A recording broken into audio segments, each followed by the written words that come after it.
Welcome, Gunrunner.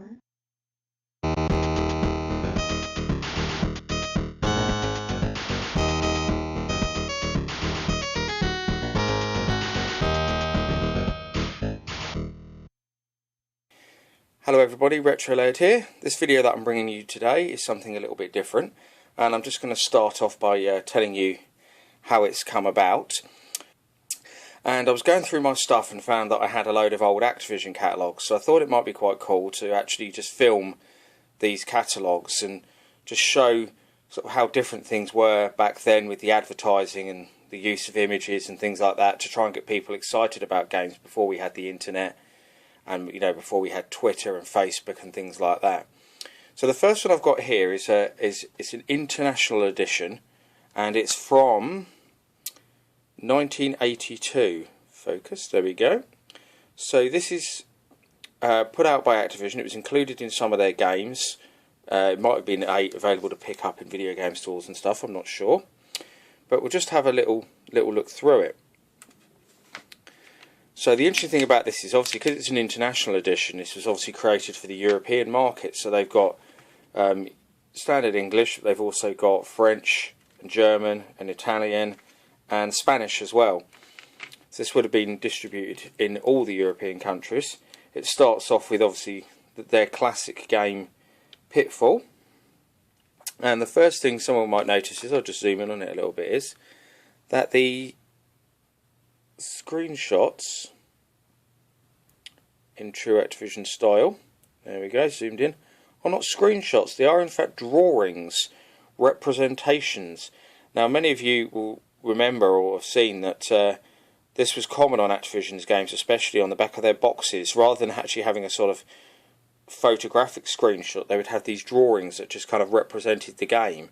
But these could often be a little bit misleading, because they could actually make the graphics look a little bit better than they actually were. And I suppose this was because back then, with the cameras and stuff they had at that time, taking photographs of a game playing on a TV screen was not easy, and often they would just come out looking very, very poor. So I think a lot of the reasoning behind this was just that because it looked a lot nicer on the boxes, and it was probably easier to do. From Pitfall it goes into Mega Mania, another favourite Activision game of mine, and Skyjinx, which I always thought looked nice, but I never thought there was much of a game there personally. The classic River Raid, can't go wrong. See, this is a classic one with the screenshot, because it features those sort of swooshes that they put behind the graphics to zoom in. That's it. Those swooshes that they sort of put behind the graphics to make them look like they're moving at speed. You see them behind the planes and the bullets there. It always kind of amused me when I saw that. From River Raid we're going to Spider Fighter. Quite an underrated game, I think, Spider Fighter. Sequest, probably one of my favourite Activision games that they released. The brilliant Chopper Command, which was much better than Atari's own Defender game, but was actually in fact later bettered by Defender 2. Activision's take on Star Raiders in Star Master. Barnstorming, another game I picked up as a kid, but always found it incredibly boring. There just seem to be quite a few fans for it out there, but I've never really understood why. Stampede, which I greatly enjoy Stampede. Freeway, great little Frogger. Well, I say clone, but apparently the story goes that Freeway was actually being programmed at the same time as Frogger, and the games came out almost at the same time. So though people always call it a Frogger clone, in fact Freeway really isn't, because it was in development exactly the same time. The high score competition favourite Kaboom. Well, that was one of the few games that Activision made to use with paddles. David Crane's Laser Blast. Fishing Derby, a game that I think a lot of people are put off with because they see fishing and they think it won't be much fun, but I think Fishing Derby is a great little game, mainly the two-player mode. In two-player it's brilliant. It's probably one of the most fun Activision games there is when it's played in two-player. And two more sports games in boxing and tennis. I think tennis was one of the very first sports games on a home system that was good, pretty much, to put it put it accurately. Sports games before that, especially some of the early Atari ones, have been very lacking. But when Activision came along with tennis, that changed all of that. Skiing, another game that I think is great. Now this is quite amusing because if you look at the screenshot, it's actually not really a very good representation of the actual game, because they've zoomed in the graphics massively there. If you actually play that game, the graphics are really small with a very small main sprite, so it's quite funny how they've done that. And then you go to ice hockey just below, and that actually looks like it could be a screenshot from the game. It's incredibly accurate. Throughout you see the Activision, classic Activision artwork with the coloured sort of swooshes behind the players on the box. Grand Prix, another really good game by David Crane, and Dragster, another David Crane driving game. Great in short little burst Dragster. It's not a long game, but it's a great one to stick on and play every now and again. Bridge, which I always found quite a strange choice of a game for the 2600. It's never been a game that's grabbed me, and I'm not really sure why they even did it, to be honest. And it finishes off the catalogue by telling you, coming soon in spring 1983 is going to be games for the Intellivision. Now, one of the things that we were discussing recently actually over on RVG was, with the Intellivision games, was why Activision not only chose to use completely different box designs, as you can see, they're very good though. You know, with Pitfall sort of going for a very serious look with a kind of realistically drawn guy, as opposed to sort of cartoon-like Pitfall Harry from the 2600 version. And the same with Stampede, you know, going for that real cowboy look. But not only the fact that they use completely different box designs, which seems quite strange to start with, is more so that they changed the Activision logo. You can see there, it's got this big V, and it's just very, very different to the one they used on, well, 2600 games. Well, not supposed massively different, but you know, it just seems weird that they would use a different company logo as well as different box designs just because it's on a different system. And it finishes off by showing you all the patches that you could win. And this is one of the most famous things about Activision games, was you could get the high scores and complete them and then send off for these patches. And some of them are absolutely brilliant. I love the Save the Chicken Foundation one, especially there for Freeway.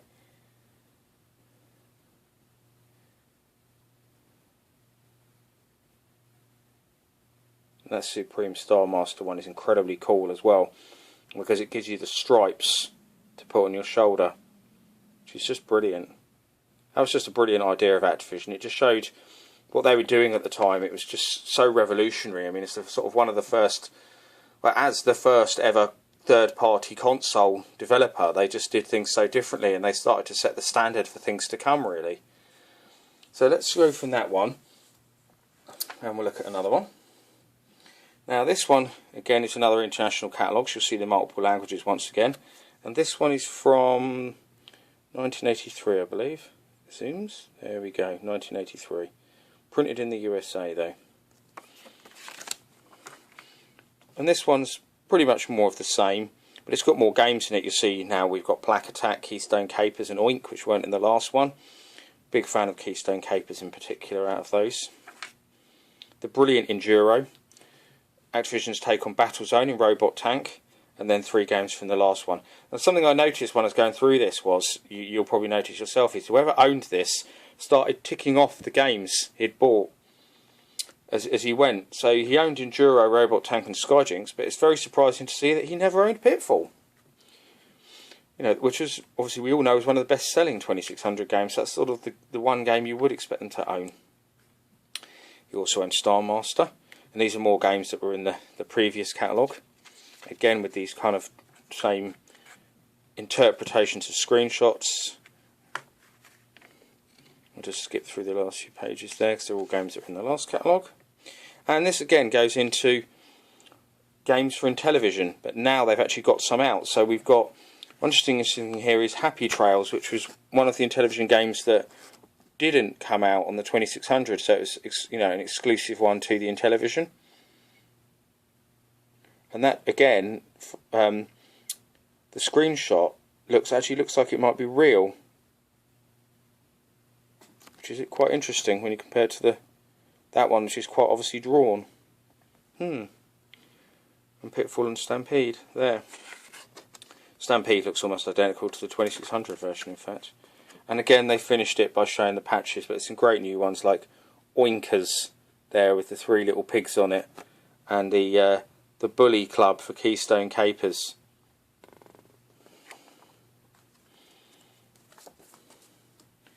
And here we have another one from 1983, video game catalogue.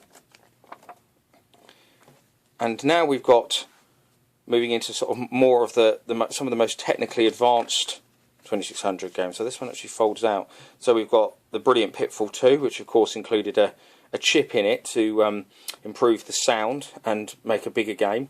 The wonderful Hero, which is probably one of the best games on the 2600. Then some of the others that we saw in the other catalogues. There's Decathlon and Beam Rider, which I think is again, I think that's one of Activision's best games. You don't hear it talked about a lot, but I'm a massive Beam Rider fan, especially the Atari 8-bit computer version. I think it's outstanding. It's kind of a mix between Tempest and Juno First, and it works really, really well. So if you haven't played Beam Rider, I suggest you do. And you'll see in this one as well, with River Raid and Pitfall there at the end, is that they've used in here the box art from the Atari 8-bit version as opposed to the 2600 version. Seems in there. And oh, that's it. The ColecoVision, those two. That's why Coleco obviously used the same box art as the Atari 8-bit version. I should have noticed that first of all. So it's really cool to see ColecoVision games in this one that weren't in the last one. And let's turn it over. But I was actually saying Atari 8-bit, and then on the back they are advertised as being Atari 8-bit and Atari 2600. And someone's written ACT there for some reason, no idea why. And the wacky Atari 8-bit Mega Mania artwork. And Kaboom, which I do actually own the Atari 8-bit version of Kaboom. It's very good indeed. And then the end part just talks about some games that are coming soon for the Intellivision. But it doesn't show any pictures. Worm Womper was another one that wasn't on the 2600 but was on the Intellivision. So the last catalogue I'm going to look at here, again it's another fold out one. It's also from 1983. See there. And again they've gone into the Atari computer systems on here, as you can see by the copyrights. It's interesting to see them mention the 1400 XLS, 1400 XLD, even the systems that were planned but never actually came out. So this was quite close around to the video game crash time, this catalogue, where, you know, in America the whole market crashed and lots of stuff didn't end up being released, and Atari Consumer Division was sold to the Tramiels, and a lot of the 8-bit computers that were planned were cancelled. And this one's got some more new titles in that weren't in the previous one, like Pressure Cooker. Atari 8-bit versions there of River Raid and Kaboom, and some of the usual suspects. And then on the back, yeah, more of the same that we've seen in the previous catalogues, and Intellivision as well featured in there.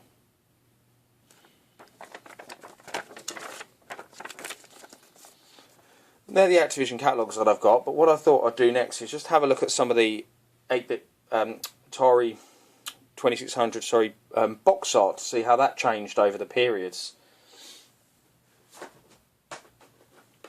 of their, you know, existence. So the first one I've got here, obviously the classic Pitfall. This is sort of the classic Activision artwork that I suppose we all think of, with, you know, the colourful swooshes behind the characters, you know, for use with the Atari video computer system before they called it the 2600. But the back is very plain. You'll notice there isn't even a screenshot on the back of this box. It just tells you a little bit about the game and tells you can use it with a joystick controller. From there, they went into a similar design, but kind of added little bits to it, because you'll notice Space Shuttle uses the same kind of basic design, but they've gone for a realistic image, I suppose, to emphasise the realism of it being a space shuttle kind of simulator.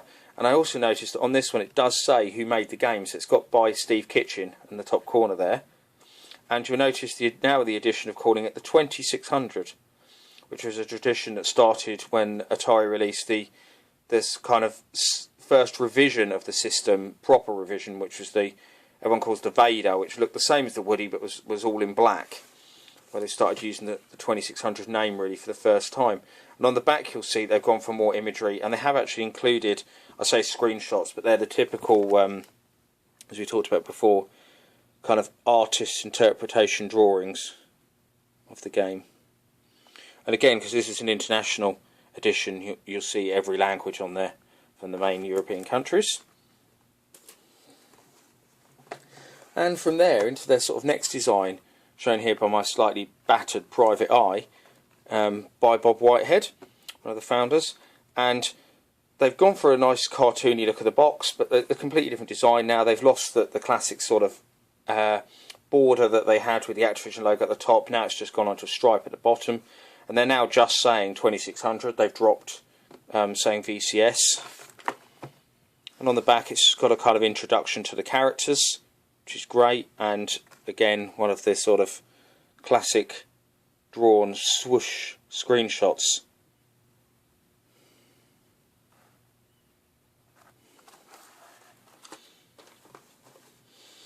And then from there, the Activision were one of the few people who supported the Atari 2600 late in its life, especially in Europe, where it was being sold very cheaply through catalogues.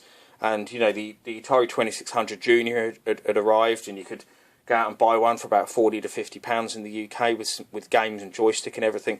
And it had a kind of mini renaissance, and Activision continued to support the machine right up until its very, very end, which I always thought was great, you know, to be people who were there from the early days and then continue right through to the end, along with Atari, obviously. And later on in the life of the system, they released some games that you honestly can't believe they were even able to do on the Atari 2600. They were games that you would have thought would have been impossible. And one such game was Double Dragon, and their conversion of Double Dragon is almost one of those games, I suppose it's a bit of a Marmite game. Everyone seems to either think it's brilliant or absolutely hates it. And I can see both angles. I'm in the loves it side. I actually bought this brand new when it came out in 1989. I remember clearly walking into my local game store to buy it and picking it up off the shelf, you know, with a new sort of logo sticker on the shrink wrap and stuff like that when it came. And I can still remember as well a friend of mine telling me about it, that he'd been in the shop and said they've got Double Dragon for the Atari 2600 in there. And I was like, no, shut up. There's no way that game would ever come out in the 2600. That can't, you know, that system can't do that kind of game. And he said, no, I'm telling you, you know. And I totally didn't believe him till I walked in and saw it there. You know, and I picked up games like this, and then just before there was the absolutely unbelievable conversion of Kung Fu Master, which is still one of the best 8-bit conversions there was. I mean, it was only slightly better by the 7800 version. I think the 2600 version is absolutely outstanding, probably one of the best games on the machine from a technical perspective, and it was a very good game. There was also Commando, a very competent version of the Capcom arcade game, and they did River Raid 2, which was a very welcome sequel, which was different in many ways to the first game, and added some nice new elements to the gameplay. And Double Dragon, it's interesting, they went for different box art or different, say, art to the arcade game used, and the home computer versions all used the same artwork as the arcade game, but Activision chose to use their own artwork for this, which obviously depicts Billy and Jimmy Lee and their girlfriend being taken in the background there, and telling you it's a #1 arcade hit. And it's interesting as well with a lot of these later games, they put these also for 7800 stickers on. And especially interesting that they did it with a game like this, where Activision did release a Atari 7800 version of that game. So it's, you know, why would you buy this version if you had a 7800 if you could just go and buy the 7800 version? Which I always thought was a bit peculiar, but there we go. But I love the back of the box on these. You know, the no quarters required and going into the story. And you'll see they've now dropped use of the other European languages. They've just gone for, you know, the English text, probably exactly the same as the American version. And this is the first time that Activision started using real screenshots on the back of their boxes. And if I zoom in, you can clearly see that they're literally photographs of a television. By the way, you can kind of make out lines, and you can see this kind of wobble at the sides and the borders as well. And I like the way they've put the little annotations under each one. One thing I found interesting here is this screenshot you'll see, the back of the boxes. It seems very strange on a game to show a screenshot from the end sequence. You can clearly see there Machine Gun Willie with your girlfriend, is it Marion, tied up at the back there, hanging from the wall. It seems quite funny to spoil the ending by showing it to you on the back of the box before you'd actually had a chance to get there yourself. And the one-on-one mode there that it shows. But it's funny because Double Dragon, I mean, let's say it kind of does play like the arcade game. They got all the settings right, and you know, they got most of the characters in there, but it doesn't scroll. It kind of goes to a flip screen view, and it's quite hard to get the hang of the controls. If you don't know what you're doing, you'll just get the crap kicked out of you incredibly quickly and die. And I think that's why a lot of people don't like it. But once you've got the hang of things like the elbow smash and the kick, then it's actually not that a difficult game. I have completed it myself. But the one outstanding thing I've always found about this game, apart from the graphics, which I think are excellent, especially some of the backgrounds, is the music. They included all of the music from the arcade game. And the 2600 is exactly known for having a good sound chip. Quite the opposite. Quite often it sounds absolutely horrendous, especially when it's doing music. But in Double Dragon, they just achieved the impossible, really, of recreating that classic soundtrack from the arcade game, and it all sounds absolutely brilliant in that game. I just still don't know how they made the tier chips sound that good. And from Double Dragon, we're going to go on to Activision's last release, well, with an Activision name on the box, because they also had a German subsidiary called Salut, and they released the last few games, and this one was actually released with the Activision logo on it, as you can see. And this was Ghostbusters 2. And it's quite incredible that they were releasing games this late into the system's life. The only game that they released after this was Acid Drop, which I also have. But Acid Drop uses the Salut name on the box rather than using Activision's name. And the 2600 version of Ghostbusters 2, I believe it was 1992 it came out. Yep, confirmed there by the copyright on the back of the box.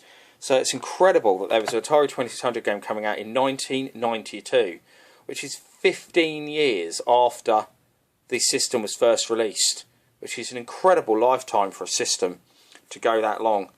And it's a conversion of the game that appeared on the home computers as well. But it's a quite cut down version. It doesn't feature all the stages. It really only features the two main ones where you're going down the sewer. And it's actually a pretty awful game. It's got some bad collision detection, pretty poor graphics, doesn't control well. And you can kind of see that it was a kind of half-assed effort, not just by the way the game plays, but also the box. I mean, it initially looks quite nice because they have used the movie artwork. But then you kind of see this strip, which kind of looks like it hasn't been set properly. It's kind of at a weird angle. And then you look at the back and they've got really poor, that first screenshot is really blurry. That's not just my camera, it is a little bit, but it's quite blurred. And the same with the second one. And they're pretty poor screenshots, and they clearly sort of just pasted some text on the back, and these big empty gaps. I mean, you wouldn't have seen that on earlier Activision boxes, and they just didn't pay that much attention. But I suppose they were just trying to knock something else out cheaply, hoping they would get a few more extra last sales out of the 2600. And I believe this game was only ever released in Europe as well. There was no NTSC version, so it was one of the few 2600 games that was PAL only. But that was the last Activision release for the 2600. And I think it's interesting to you can see where they came from with through their life with these different games and the different box art and that.